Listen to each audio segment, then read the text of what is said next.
Everyone talks about these companies. We talk with them.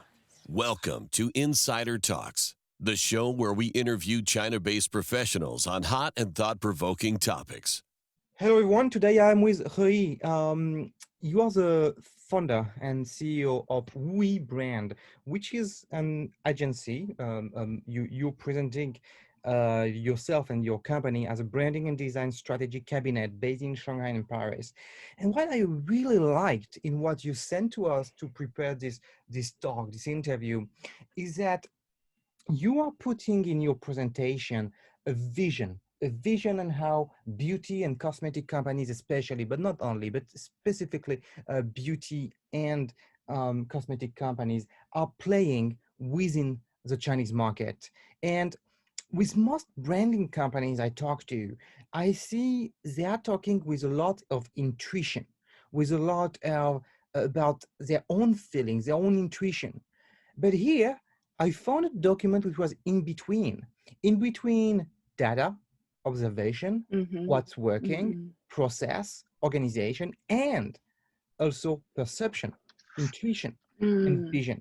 And I really like that. That's really resonating with us. That's really resonating with what we do at Daxue, which is a lot about data, a lot about logics and understanding. And sometimes we have difficulty to connect sometimes with a pure intuition. And your PPT for one time as a branding firm is really resonating with what we do here. So thanks for being with us and taking the time, Rui. Thank you. Happy to be here. I'd like to say a few words what you did before. You have worked with L'Oreal for some time. You have worked with yes. Hair afterwards, and in both Paris and then Shanghai. But I'll let you introduce a bit more about your current company, your branding and design strategy cabinet. Okay. I will introduce a little bit about myself. So I started my career in L'Oreal. I spent about 6 to 7 years in the Paris headquarters of L'Oreal Group.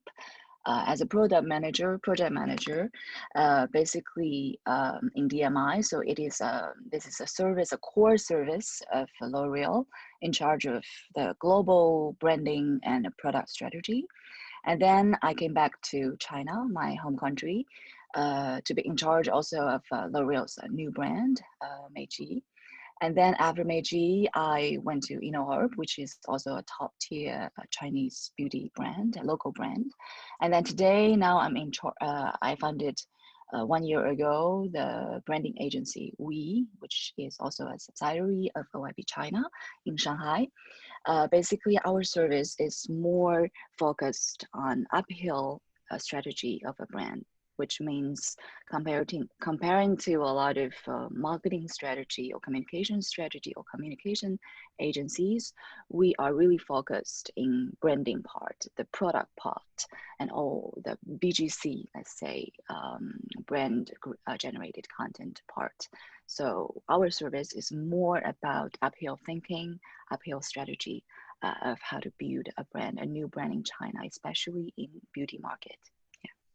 How far do you go in terms of implementation? That's something a question I had when reading your document. Are you working on the packaging and coming up with suggestion of packaging, or are you coming more with the guidelines and then someone else will work on the packaging and advertisement and so on? Okay, so in terms of design, of course we have designers. We have very good designers to work on packaging design, on branding design, like VI, advertising as well. However, I think we are comparing to design agencies, we are quite different. We are more focused on brand thinking design, which is more into how you can present your brand universe, visual universe, and how you can manage all these design elements and emerge all this, converge all these brand elements and visual elements into one brand universe. So we are more focused on branding, visual branding design, and also on design strategy and design management. So, for example, we don't really do like Tmall page design or a very touch point or merchandising design. I see. So it would be So about the let's cut strategy and the guidelines. on brand content. Yes. I see. Got it. Yes, exactly. Yes. So you sent to me this very, very good PPT, which is summarizing part of your way of thinking, digital strategy specifically. Yes. And you Mhm. come up with a word which is called post-growth era, and the other word Mhm. you're using, which is basically the other side of the cake, which is pre-growth era. What do you mean when you use this word post-growth era and pre-growth era? Okay, so actually growth obviously was on top of mind of every brands. Like since 10 years, we are very used to having continuous growth, especially for hot sectors like cosmetic industry. But however, we observed that about 1 year ago, the growth, like let's say a very natural organic growth becomes very, very difficult on different platforms on online and offline.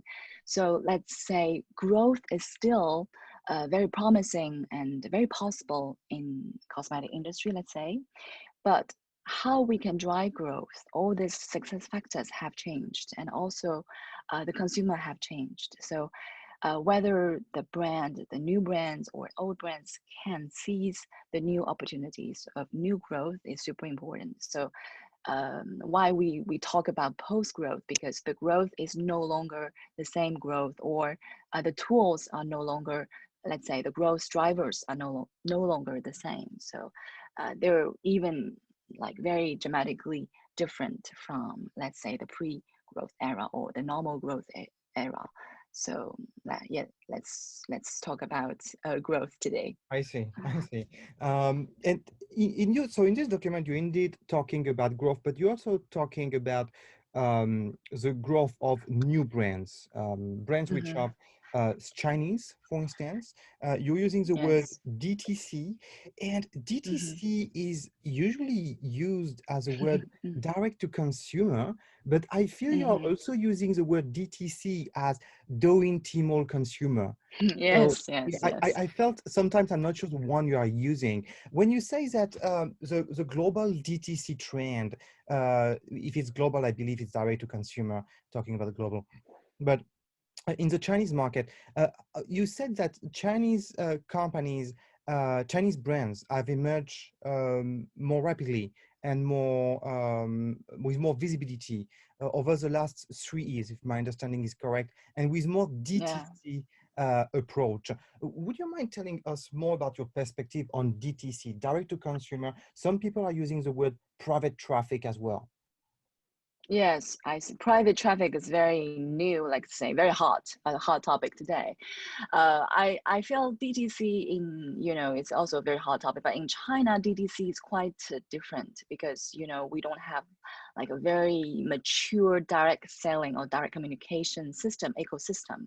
However, in China, let's say the retail and data platforms are much more centralized, much more centric. Everybody knows you have to seize Tmall, and Tmall is a key selling channel. So that's why here we translate DTC to Douyin Tmall consumers. That means like Douyin is a representative of all this media or data or content platforms like Douyin, but also like Xiaohongshu. Tmall is the very centralized, very powerful e-commerce platform. Everybody knows it, and consumers are still consumers, and consumers is still the key, the heart of D2C. So yeah, that's why Chinese market is so different from let's say American or European D2C market, because actually it's nearly impossible for a brand to start without any online data, online communication, or online platforms. So it's very difficult for them to be very purely independent when they were born. But of course, as to your point, people talk about 私域 private field like a WeChat communication, but still, when we talk about private data or private consumer cluster, still need to have a data first. We need to have a consumer pool first. When we don't have a consumer pool, we cannot manage any private, so-called private data. So still, we have to back to the reality that we still have to be in the game of D2C in a Chinese way. I see. When you say D2C, Douyin Tmall in this case. Exactly, yes. So to go further, in your presentation, you are talking about brands which emerge from a platform. I would call them platform native brands. Yes, You exactly. would have Perfect Diary with Xiaohongshu. You would have Little Dream Garden with Douyin, or Florasis with what we call live streaming. And Yes. how do you feel about the way those new brands are operating? Are they platform centric by choice, by design, because they chose to pick up Xiaohongshu or whatever is part of the strategy, or do you feel it's more by trial, to try many times and so on, which is a bit contrarian to what global brands do, because global brands tend to plan everything, tend to think in terms of a long-term planning, where I feel, and you are going to tell me if you agree with me, that the new Chinese brands tend to be more in a trial mode and iterate and change over time. Is it your perception too, and why they came up from a specific platform? I totally agree your point and your observation that strategy for Chinese, let's say for Chinese brands, are much more pragmatic and more opportunity driven. So you talk about trial, and that is very, very true. That before choosing or just have one bet on one platform, most of the brands are very, very smart to have a first round trial, second round trial, many round of trials, and then to bet on one platform. So actually, of course, we say with the premium or the dividend of a certain rising platform, there will be accompanying, this rise of platform, there will be new brands with this certain platform, and maybe they have just tried many others, and then they focus their strength, they just put all their budget and energy on one platform, and then they succeed. Because in China, as it is also, we talk about Tmall, but the media and the communication become more and more omni-channel. So the focus, the strength needs to be really very focused. Yeah, one media, on one channel. When you are still very young, very small brand. So that's why I think you're very right. Trial period for a brand is super, super important. Is to try consumer feedback, and is to try the efficiency of a certain channel, a certain media, and so on. So yes, exactly. So I think it is a choice of strategy, but after trials. And what you are saying as well, and it's some way related to what we just said, is that brands tend to operate with one SKU, one brand, one type of traffic, one channel, one resource of communication. Basically, instead of looking at a brand with a lot of SKU, with different channels, from a brand perspective, it's very vertical. So when you see a new brand taking off from a specific platform, do you feel it's more a product which is taking off on a platform, or do you feel it's more the brand in itself? And from a strategic point of view, that could have a lot of consequences. If a platform is very linked to Xiaohongshu or to live streaming, it could Yeah. change the identity of the brand. But if it's a product, and then we talk about one SKU, then that could be more seen and perceived and felt like just an opportunistic way of reaching out to a specific crowd. How do you feel it's changing the way the identity of a brand to be native from a platform? Yes, so that's why we will talk about the pre-growth and the post-growth era.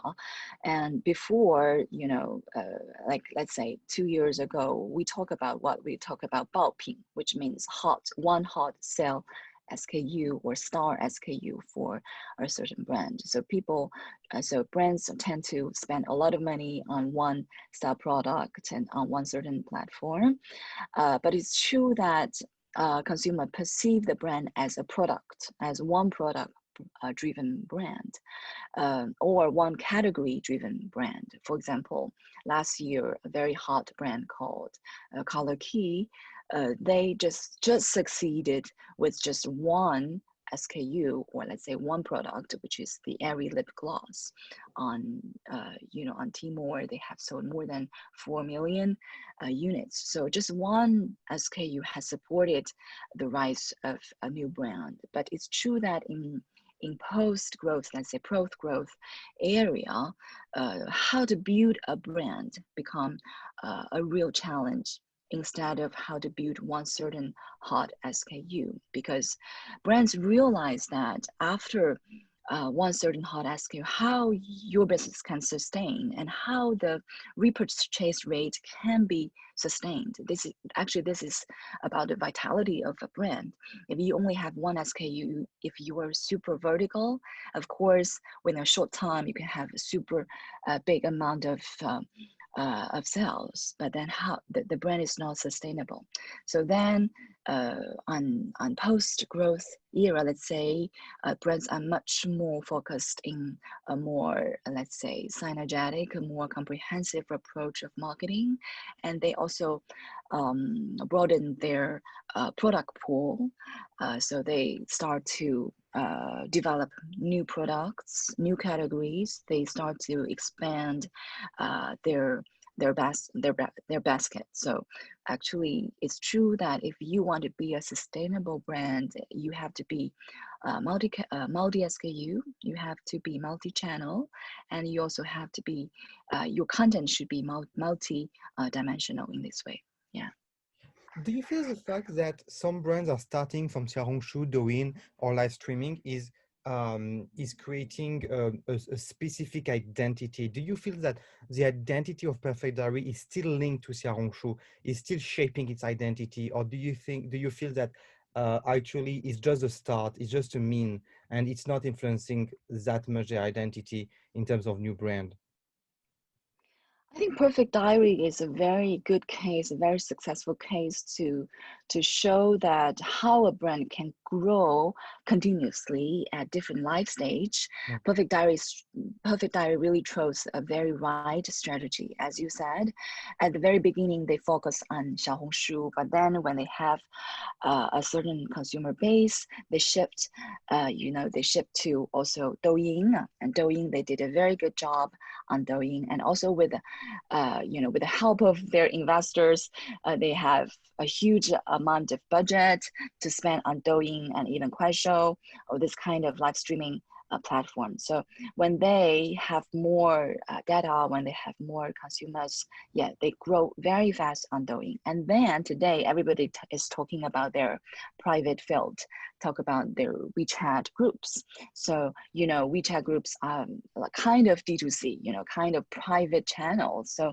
at this stage, when they have a huge amount of bases, huge amount of consumer data, they shift their strategy to not only multi-category, but also multi-brand. Because, for example, in their WeChat groups, they sell every day different brands and different products, not only Perfect Diary. So that means Perfect Diary from a one-channel brand to multi-channel brand and to multi-category brand. And even today, they become a channel, because actually they become a retail brand somehow, because they have multiple brands, but it's underwater, because we can see the brands selling in their private field. So that's a very smart and very consistent and very long-term strategy, and very pragmatic as well. So Perfect Diary is like a success story, or even a legend for a lot of cosmetic, even FMCG brands. True, actually, that reminds me Xiaomi getting their own private traffic on their own website. At some point, Xiaomi was only selling on their own website, and then they sold also products from Philips, products from other brands on their own Yeah. websites, because at some point they realize they have their own traffic, they can monetize it with other products. And at some point, maybe Perfect Diary could be seen as a beauty advisor, and not only a Mm. brand selling their own products. Would it make sense? Yes, it can. From what, let's say, from what we see today, how Perfect Diary manage their business, how they manage their growth. We see this trend. We see this trend for them to grow different brands, to become a platform instead instead of one brand. Yeah, this can be possible, especially we are talking about their IPO.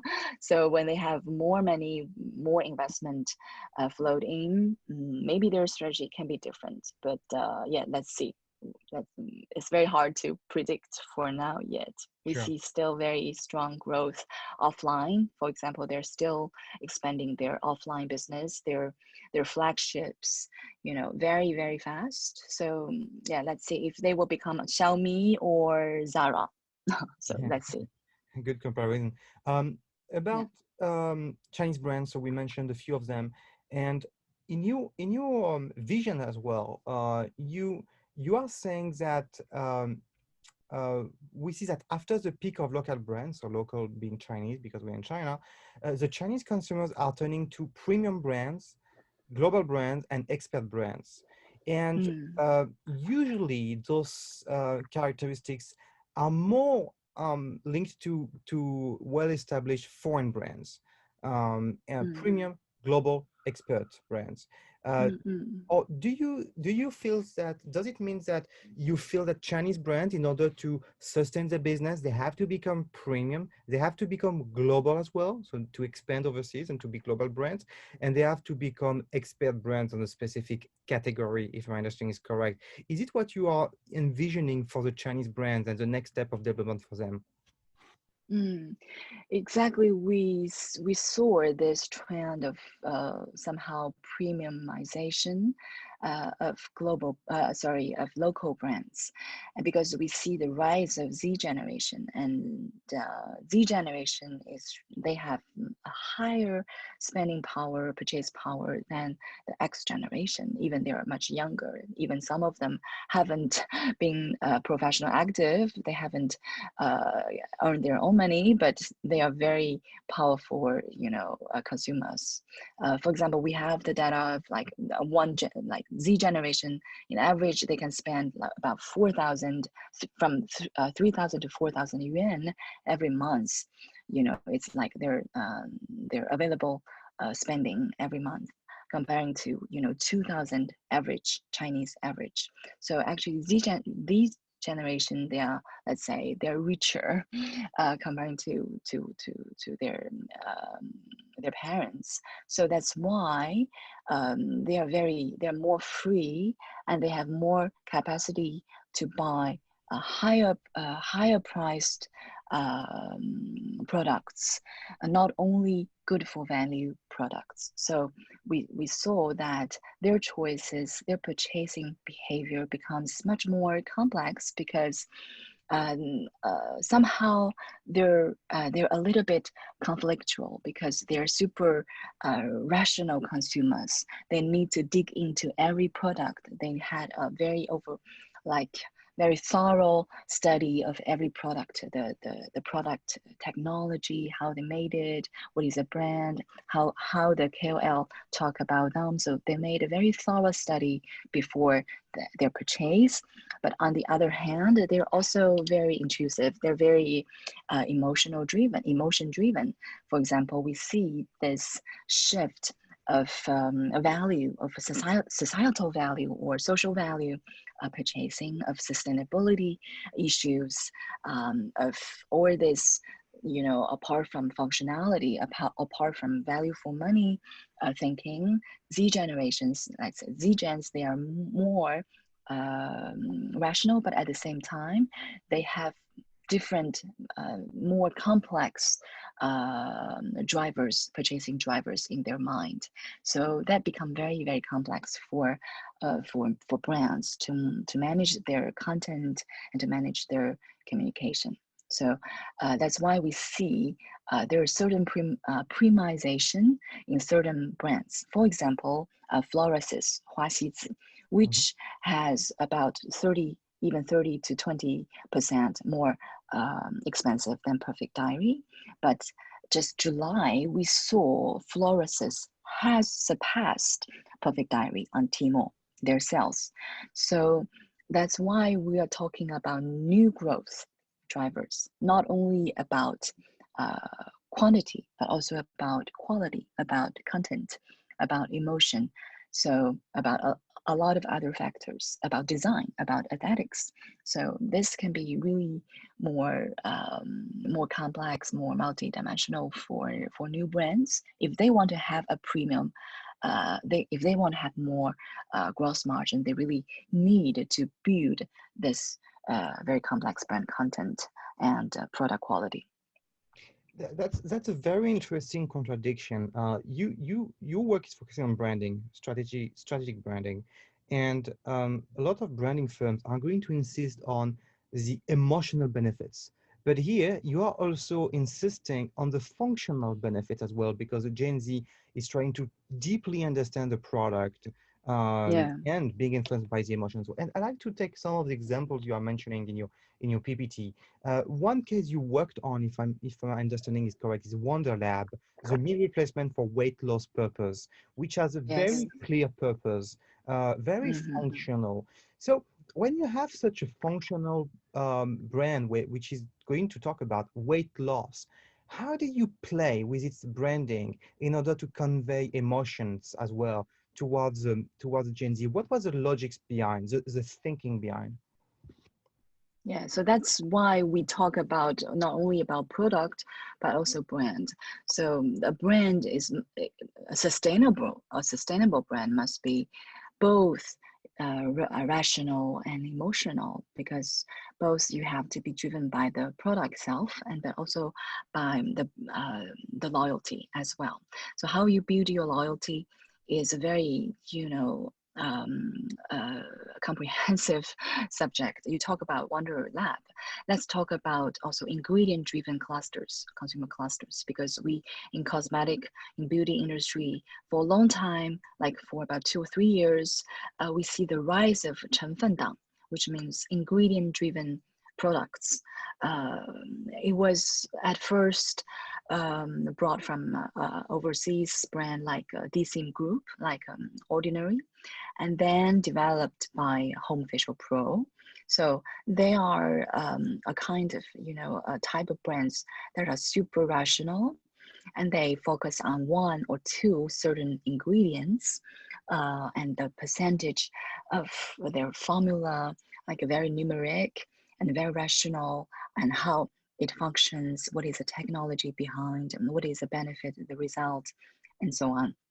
So consumers, they are educated by this kind of brands, and they are, because also, with Xiaohongshu, with Douyin, this kind of education become very effective and very possible. So consumer had, like, not, comparing to 10 years ago, we only see TVC, we only see about, the press, magazines.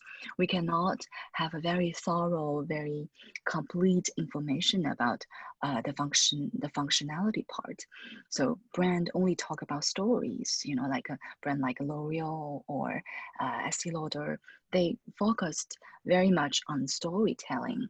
But as the rise of ingredient-driven or technology or formula-driven brands, consumers are much more intelligent.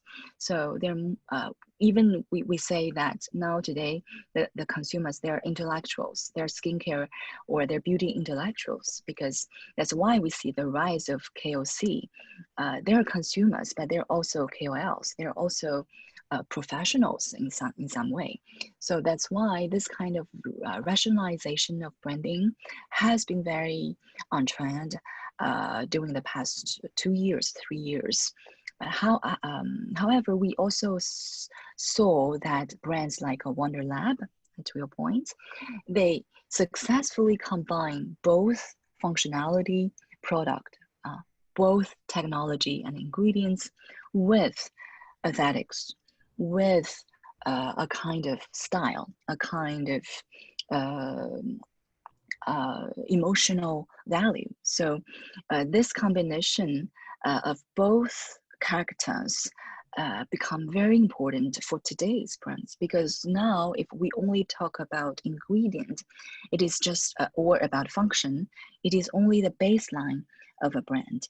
So if you don't have your own style, if you don't have your own tone and manner, if you don't have your own value system, it's very difficult for a brand to lastingly catch the consumers, their attention. And Wonder Lab did a very good job at the beginning, focusing on product itself, focusing very much on design. We helped them on the design of the VI system or the product design. And we also won the Pen Awards award, by the way. So we know that Wonder Lab is a very function-driven category. This category is very functional, of course, but the founder is very, care very much about beauty, about design, about aesthetics, about style. So we see the packaging, the visual universe, the tone and manner of Wonder Lab is very different from other brands, like Ruofan, which was very serious, super rational, super function driven. So that made this brand much more sexy, much more attractive to young girls, because their TA are first tier or second tier urban girls. So they care about function, of course, but they also care about style. So this made this brand very, very rich in content and very attractive. And today, last month, yes, I saw also they have a promotion, a kind of crossover with QQ. Also, they have a crossover with LGBT community. So all this kind of spirit, this kind of style can help a brand to be stronger and to be more personalized in some way.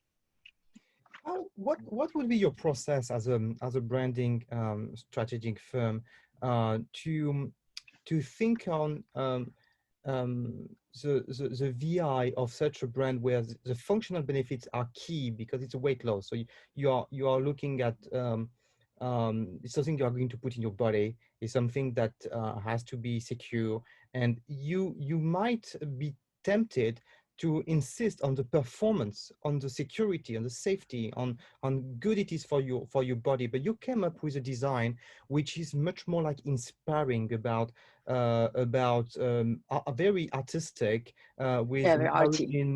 arty, with Marilyn Monroe pictures and people dancing, basically bringing a bit of happiness and colors in life.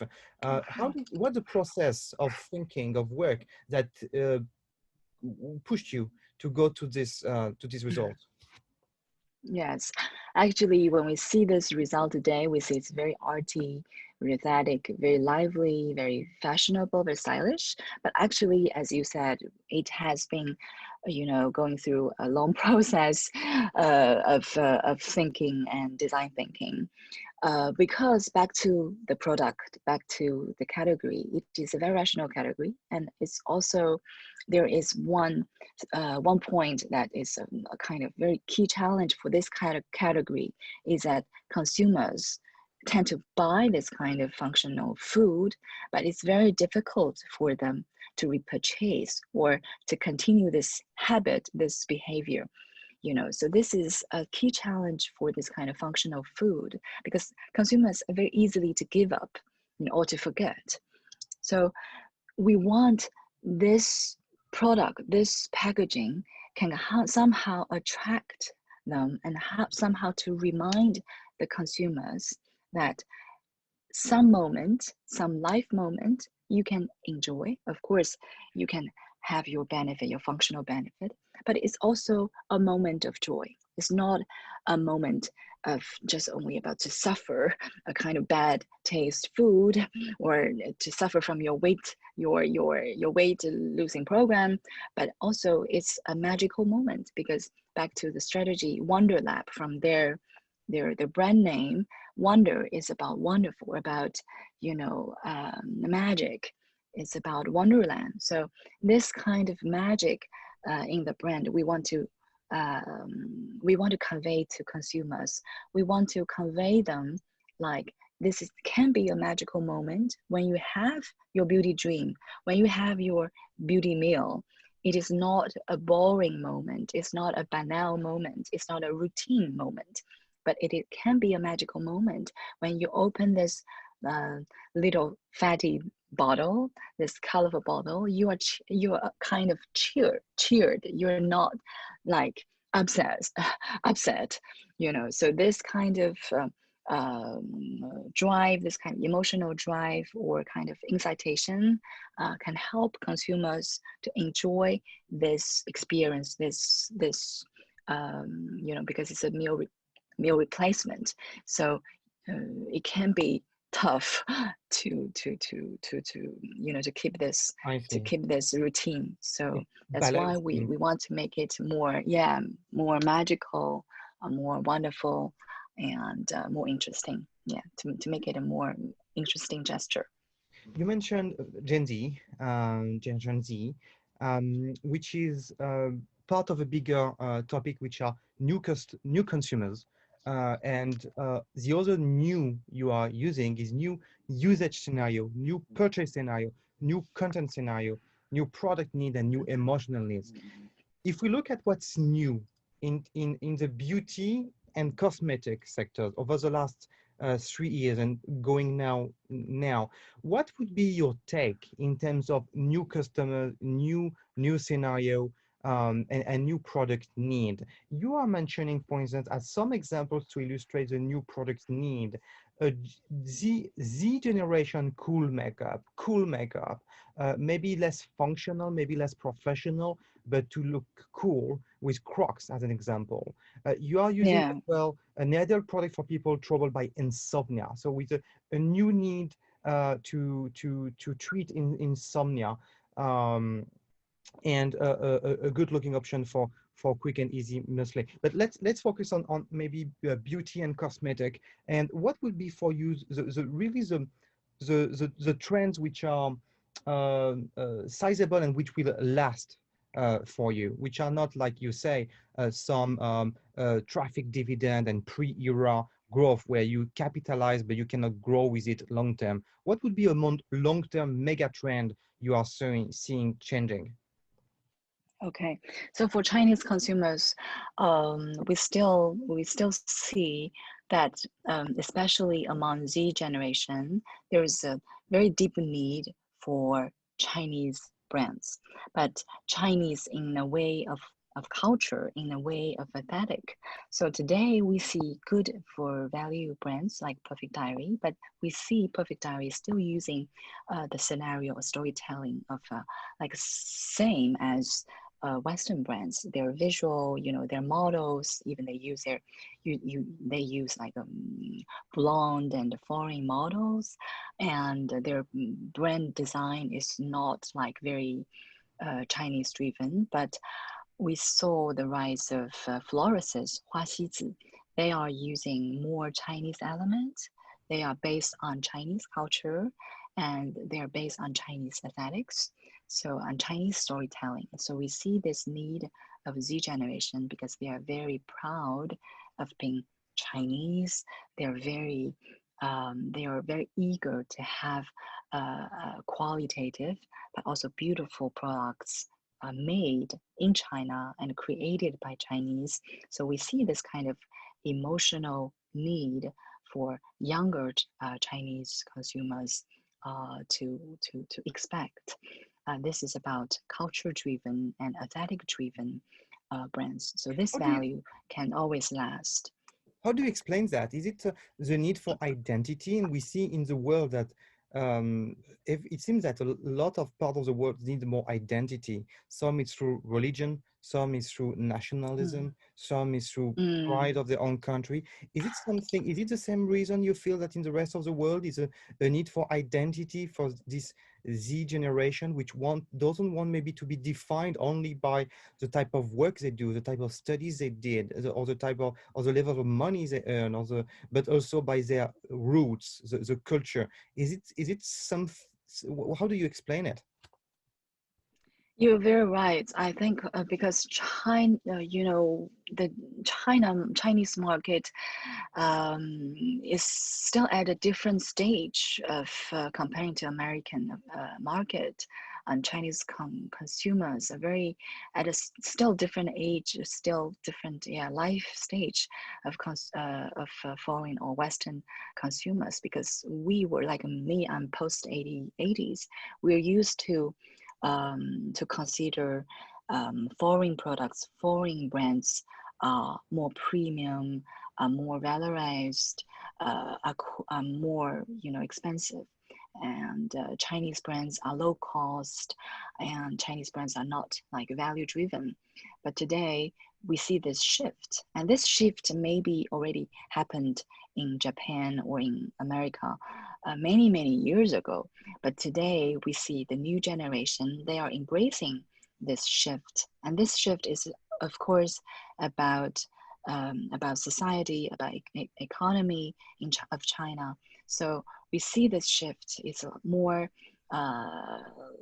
like a holistic shift. But at the same time, as you said, apart from very big scale, like culture driven motivation, we also see the cool, the niche brands, cool niche brands have been growing very fast. So that's why we say the Z generation Chinese consumers, they are very complex, because already, Chinese population is so big.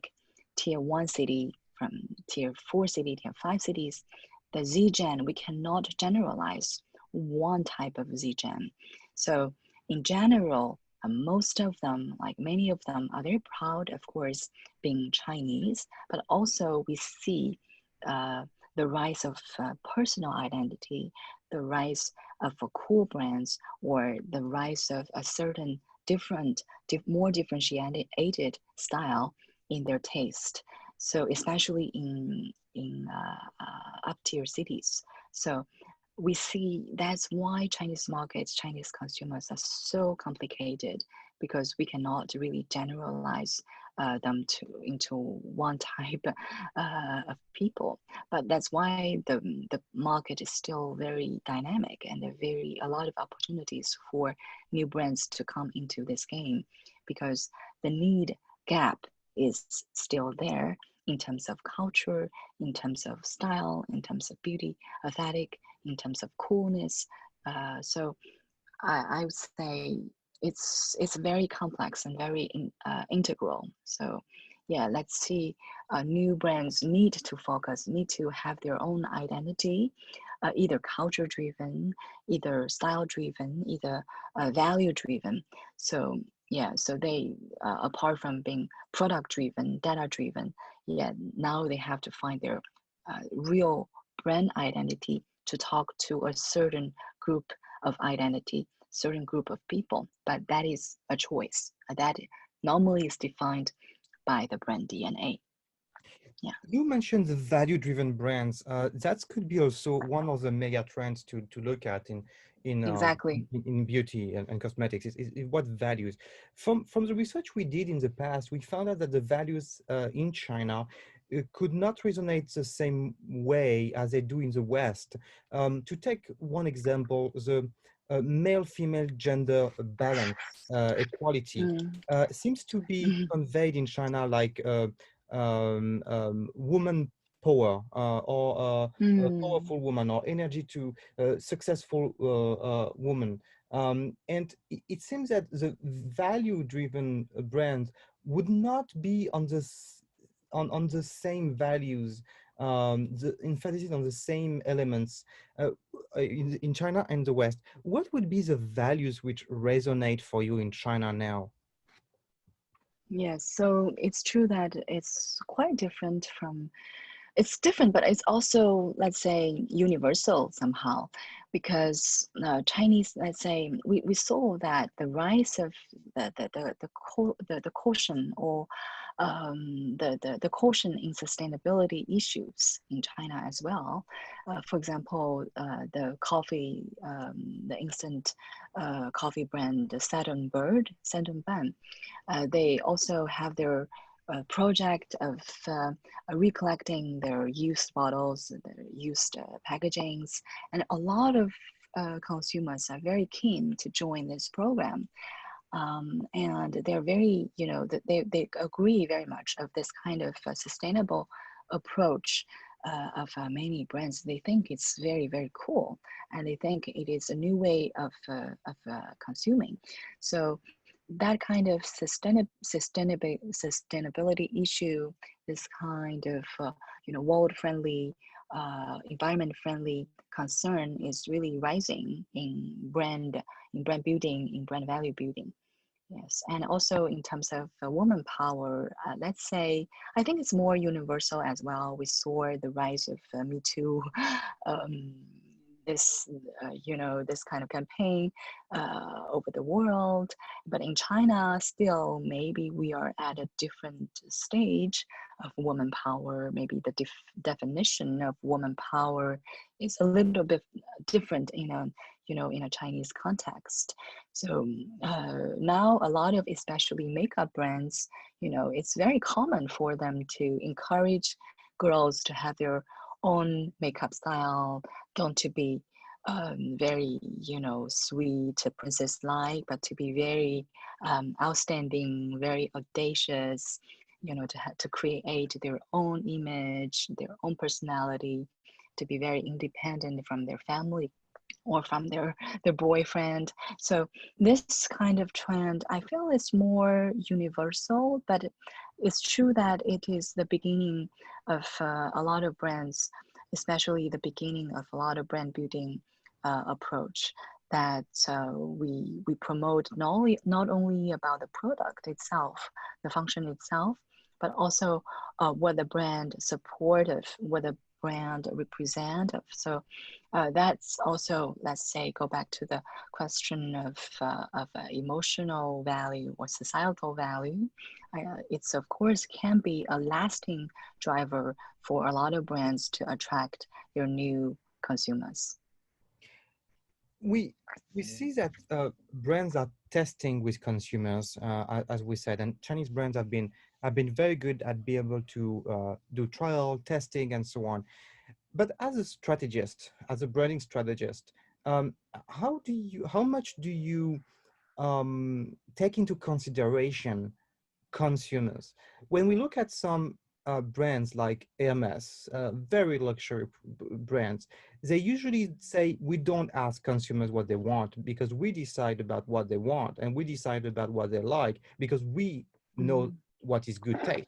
And in some way, that's what Apple has been doing. Apple has been doing that. Nobody would have been saying that nobody would know that they want an iPhone before we create an iPhone, and how it should be and how simple and design it should be. We create and they buy because we have a good taste. So it's a bit contrarian on how brands were managed in the past, as the good taste was already known, interacting with consumers, iterating with consumers, doing trials with consumers seems to be actually a bit contrarian.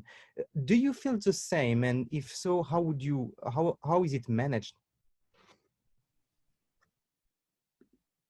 Yes, you talked about actually mega brands like Hermes, like Apple.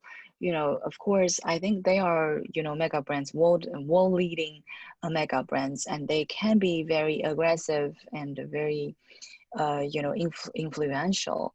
But when we talk about smaller local brands, it's true that at the very first stage of the brand, they need to firstly understand deeply their consumers, understand deeply their need before they want to, promote something higher than their expectation. So first, I think understanding the consumer's need for a young brand, for a new brand is essential at the beginning. But you are very right that as a brand, not only a product, you need to be somehow leading. You need to inspire the consumers, especially for beauty brands. It's about beauty, it's about imagination. And we also talked about culture. So that's again, we talk about the multi-dimensional brand building. This mission becomes much more, much more synergetic. So at one hand, you need to understand deeply, you need to do a lot of trials, a lot of data to understand and to offer what consumers need. But on the other hand, you still need to be yourself, you still to promote your values, your idea, your style. So I think it's never one or the other choice. And if you have the ambition to be a real brand, you have to be an inspirational brand, like Haiti has done. Haiti is just a tea brand. It's like milk tea. It's very simple products. It's just like very street boutiques, like street stores. But when you see their content, when you see the content of Haiti, you see a lot of creative inspirations. So, and they're at the same time, their product is so good tasting and they're very tasty. And they deeply studied the taste of Chinese consumers. And then at the same time, their BGC content, their content is super, irrelevant to the tea, to the milk tea. So we say the Haiti is a creative company instead of a milk tea I company. see. Yeah, when you say Exactly. So PGC, it's you have to be both.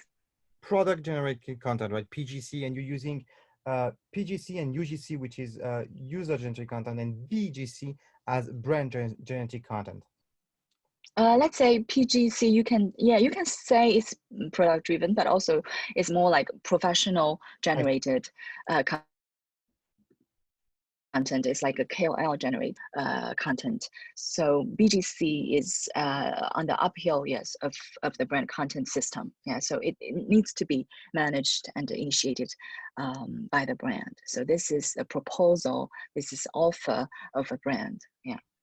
So what in brand management is contrarian is to maybe adapt too much to clients, consumers, which would turn into more functional identity than emotional. We just seen that as actually something that has to be done for newer brands and that mega brands could overlook. And there is another a bit of a contrarian management of brands we have witnessed in China, which is co-branding. We are seeing a lot of brands doing co-branding with British Museum, with Gugong, with Forbidden City, Yeah. and there is a question which is raising about why doing those co-branding at the end of the day, and is it good to co-brand with so many brands and also always the same institution like British Museum or Forbidden City? What's your understanding of the use of doing such co-branding, and how far can it go? Are we reached saturation? It's true that you see that a lot of co-branding was happening, especially last year. We saw a lot of museum IPs, cultural driven IPs are cooperating with many different different brands. And kind of consumers now tend to be a little bit tired of, repetitive same IP crossover with different category and brands.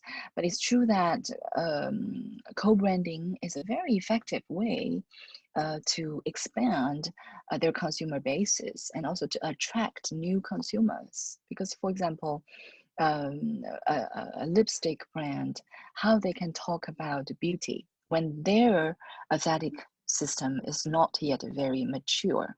So they have to be backed by a much stronger aesthetic system, which is more culture driven, which is more history driven.